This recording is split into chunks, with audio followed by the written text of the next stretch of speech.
KPSC ನಡೆಸಿದಂತಹ KS ಮರುಪರೀಕ್ಷೆಯಲ್ಲಿ ಇವಾಗ mains ನಡೆದಿದೆ. Mains ನಡೆದಾದ್ಮೇಲೆ ಇನ್ನೂ ಕೋರ್ಟಲ್ಲಿ ಕೇಸ್ ಇದೆ, ಅದರಲ್ಲಿ ಮತ್ತೆ ಇನ್ನು ವರ್ಡಿಕ್ಟ್ ಬರಬೇಕು, ಏರಿಂಗ್ ಆಗಬೇಕು, ಇನ್ನು ಕ್ಯಾಟಲ್ಲಿ ಇದೆ. ಕ್ಯಾಟ್ ಆದ್ಮೇಲೆ ಹೈಕೋರ್ಟ್ ಹೋಗಬೇಕು, ಹೈಕೋರ್ಟ್ ಆದ್ಮೇಲೆ ಸುಪ್ರೀಂ ಕೋರ್ಟು.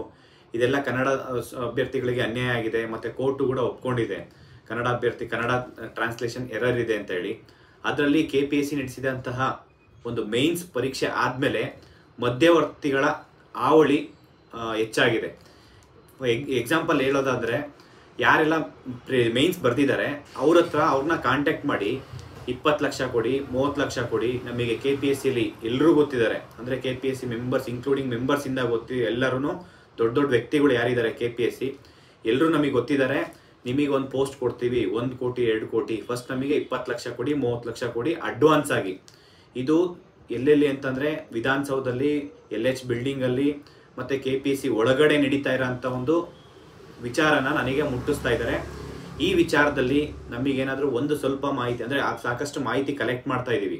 ಆ ಮಾಹಿತಿ ಎಲ್ಲ ಕಲೆಕ್ಟ್ ಮಾಡಿ ನಾವು ಈ ಒಂದು ಲೋಕಾಯುಕ್ತ ಇರ್ಬೋದು, ಈ ಒಂದು CBI ಕೊಡಬೇಕಾಗುತ್ತೆ.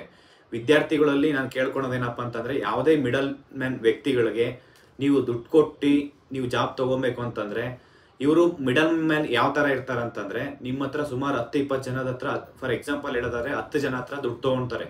50 ಲಕ್ಷ 60 ಲಕ್ಷ 1 ಕೋಟಿ ಅಂತ ದುಡ್ಡು ತೊಗೊಂಡು ಅವರು 10 ಜನದಲ್ಲಿ ಅಟ್ಲೀಸ್ಟ್ 2-3 ಜನ ಕಾಮನ್ ಕ್ಯಾಂಡಿಡೇಟ್ ಅಂದರೆ ನಿಮ್ಮ ಸ್ಕೋರ್ ಲಿಸ್ಟ್ ಪ್ರಕಾರ ಸೆಲೆಕ್ಟ್ ಆಗ್ತೀರಾ. ಅವ್ರೇನು ಹೇಳ್ತಾರೆ, ನಾವೇ ನಿಮ್ಮನ್ನ ಸೆಲೆಕ್ಟ್ ಮಾಡಿದ್ದು ಅಂತ ಹೇಳ್ತಾರೆ. ಇನ್ನು ಮಿಕ್ಕಿದ್ದು 7-8 ಜನ ವಿದ್ಯಾರ್ಥಿಗಳಿಗೆ ಏನು ಮಾಡ್ತಾರೆ ಅಂತಂದರೆ, 1 ವರ್ಷ 2 ವರ್ಷ 3 ವರ್ಷ ದುಡ್ಡು ಏನು ಕೊಟ್ಟಿದ್ದೀರಾ ನೀವು, ಅದನ್ನು ಅವರು ರಿಟರ್ನ್ ಕೊಡಲ್ಲ. ಆ ದುಡ್ಡನ್ನು ಅವರು ಬೇರೆ ವ್ಯವಹಾರಕ್ಕೆ ಯೂಸ್ ಮಾಡ್ಕೊತಾರೆ.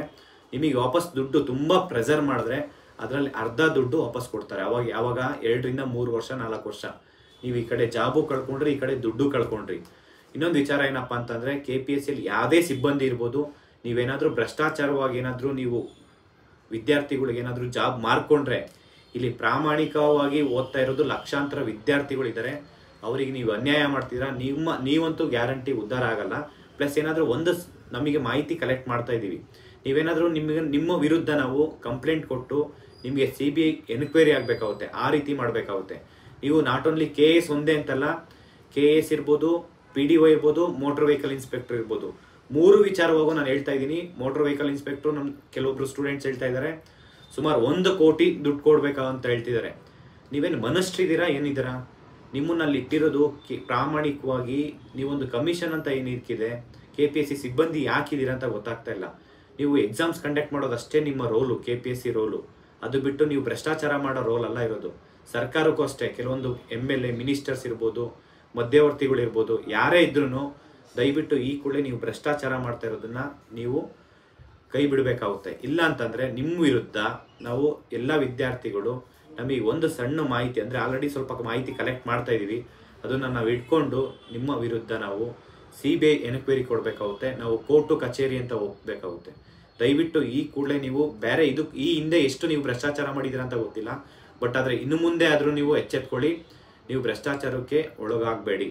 ವಿದ್ಯಾರ್ಥಿಗಳು ಅಷ್ಟೇ, ಇನ್ಕ್ಲೂಡಿಂಗ್ ಮೆಂಬರ್ಸ್ ಇರ್ಬೋದು, KPSCಲಿರೋ ಪ್ರತಿಯೊಬ್ಬ ಸಿಬ್ಬಂದಿ ಇರ್ಬೋದು, ಮತ್ತು ಮಧ್ಯವರ್ತಿಗಳಿಗೆ ನಾನು ಮನವಿ ಮಾಡ್ಕೊತೀನಿ.